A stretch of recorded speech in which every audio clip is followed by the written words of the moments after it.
I used to have this idea that, there's the concept of "f you" money. Once you have a certain kind of net worth, you're untouchable. You're kind of immune to social consequences. You can do whatever you want. That's not even true. I talk to a lot of folks of considerable means, and not all of them, but many of them are also scared because there's status and prestige concerns, family concerns, business concerns. And so it really is up and down the line. People are scared to speak. They're scared to tell the truth. And because there are real social consequences for doing so. Real consequences across the board. It's not just social.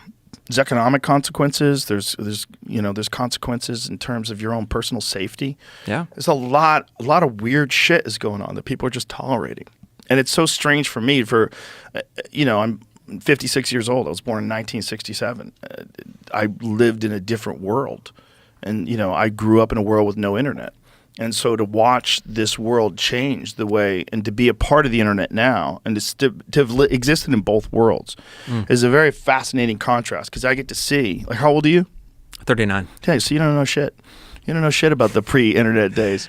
I didn't get a cell phone until my senior year in high school. Oh, you poor baby. Yeah, but you had a computer at home though, huh? Yeah, we had a computer. And it was attached to the internet. It was attached to like AOL. Yeah. Well, that's something. Yeah. The kids today, like the 20-year-olds, they don't know jack shit about no internet. It's crazy. They have full 5G everywhere they exist, and they're always on. They're always on. They're always on. They also know where everybody's location is because they use Snap Map. They're all Snap Mapping each other. So they know, like, oh my God, she told me she was going to go to Becky's house. She's over at Debbie's house. It's like surveillance of your friends. Nuts, Could you imagine? It's also, it gets you very accustomed to the idea that you have no privacy, which is a reality that we will soon face. And the problem is also that the same people that are involved in pushing these psychotic policies, they're not just the educators.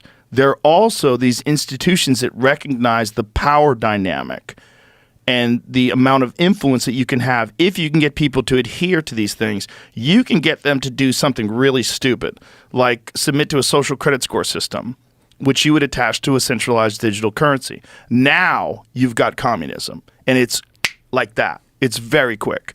And just like people censored on Twitter and self-censored before Elon Musk and self-censor on YouTube because they don't want to get demonetized, people will start doing that in regular society. They will do that because you don't want your social credit score system to drop.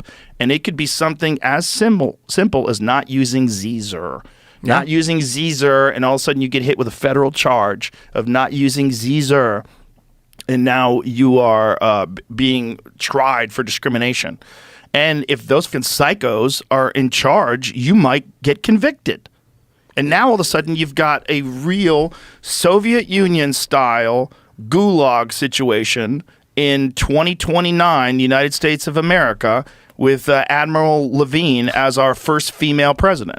Yeah, that could be our first female president. But we're not far from there right now. No. I mean, the absurdity of the ACLU filing a complaint and now the Department of Education Civil Rights Division following up for refusing to use Zer pronouns. I mean, it's like, it is what it is. This is something we're already here. And so the first step is to intimidate, right? It's an intimidation mechanism. You got to defend yourself. You got to get a lawyer. You have to spend time on it. Right. Maybe you'll get deposed or subpoenaed for your records and texts and documents. Right. And so a formal social credit system that's tied to like your digital identity would just take this to the nth power. And, I spent a year living in Western China when I was a documentary filmmaker.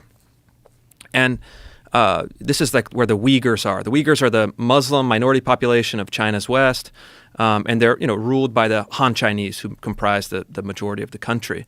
And so I observing kind of what they're doing, what they were doing over time, and it gets to be a centralized control over your identity. They wouldn't allow Uyghur men to wear mustaches, like trivial things that are the beginning. But then it's like very serious kind of regulation of thought and opinion. And so it's propaganda that is backed up by force.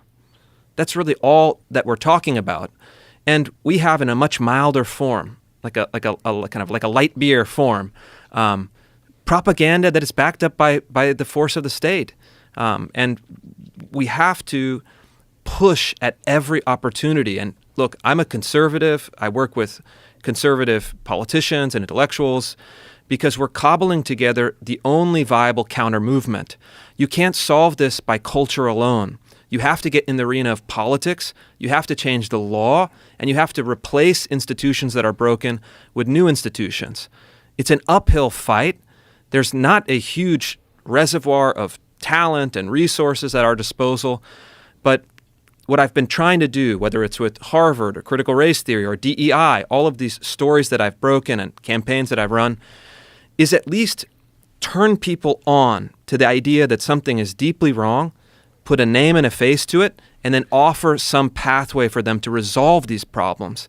And if we don't, we lose the great promise. We were promised liberty and equality. Those are the two fundamentals.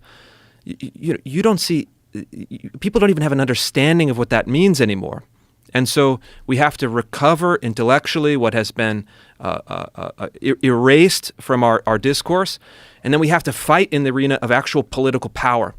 We have to take action. We have to change laws. We have to reform bureaucracies. We have to lead institutions. And so every day that I wake up, it's like, that's what I'm doing. What wins are we putting up on the board? Because unless we're having substantial wins in all these little areas, that social credit system that you're talking about, it's just a matter of time.